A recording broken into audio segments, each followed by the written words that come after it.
आज की कहानी है चूहे ने लोहे का तराजू खा लिया। एक समय की बात है। सीतापुर गांव में एक मोहन नाम का एक बनिया रहता था। उसका काम कुछ अच्छा नहीं चल रहा था, इसीलिए उसने धन कमाने के लिए शहर जाने का सोचा।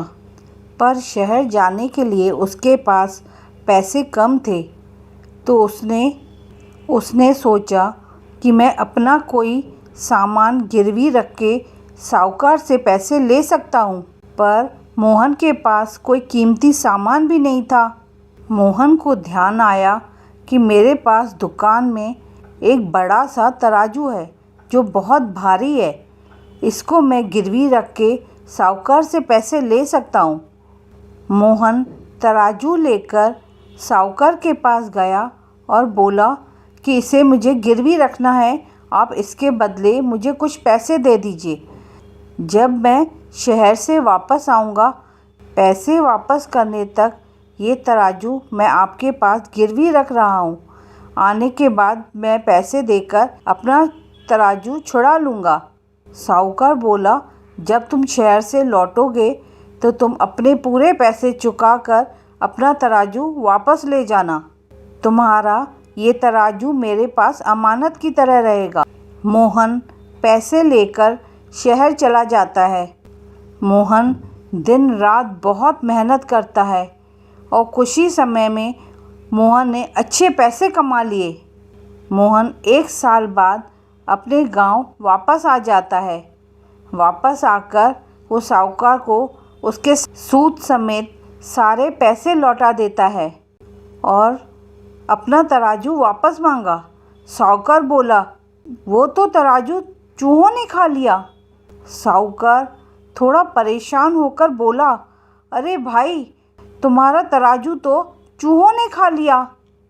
मोहन समझ गया कि साहूकार की नीयत खराब हो गई है। अब वो तराजू वापस नहीं करना चाहता है। मोहन ने दिमाग लगाया और उसने साहूकार को कहा, अरे भाई, अगर तराजू चूहे खा गए तो उसमें तुम्हारी क्या गलती है? तुम परेशान मत हो, कोई बात नहीं। थोड़ी देर तक मोहन साहूकार के पास ही बैठा रहा और उससे बातें करने लगा और उसे शहर की बातें बताने लगा।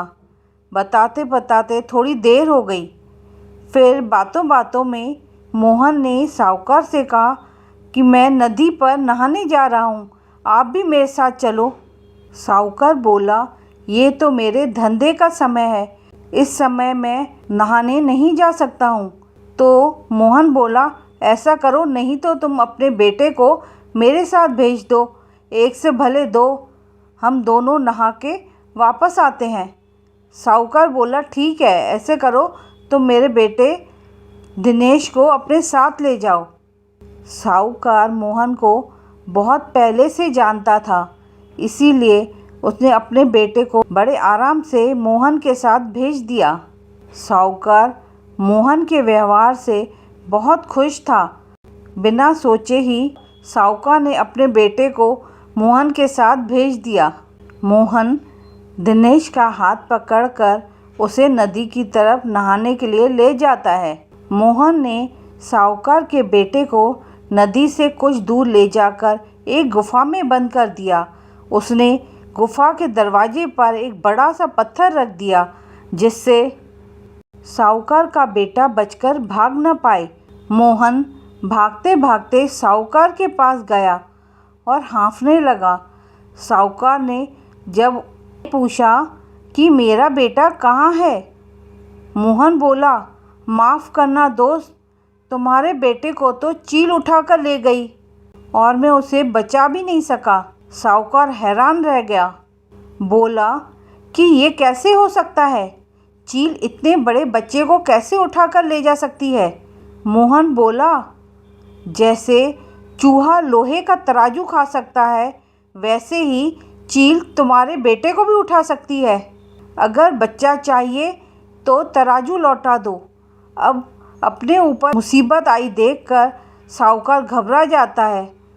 तब साहूकार की अक्ल ठिकाने आ गई। उसने मोहन का तराजू वापस कर दिया और मोहन ने साहूकार के बेटे को आज़ाद कर दिया।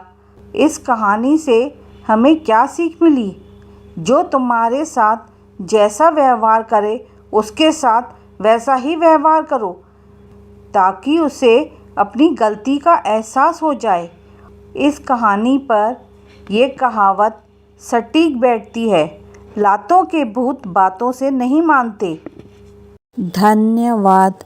Thank you for watching. Please subscribe करें, लाइक करें और शेयर करें। आपको कहानी कैसी लगी कमेंट करें। Thank you.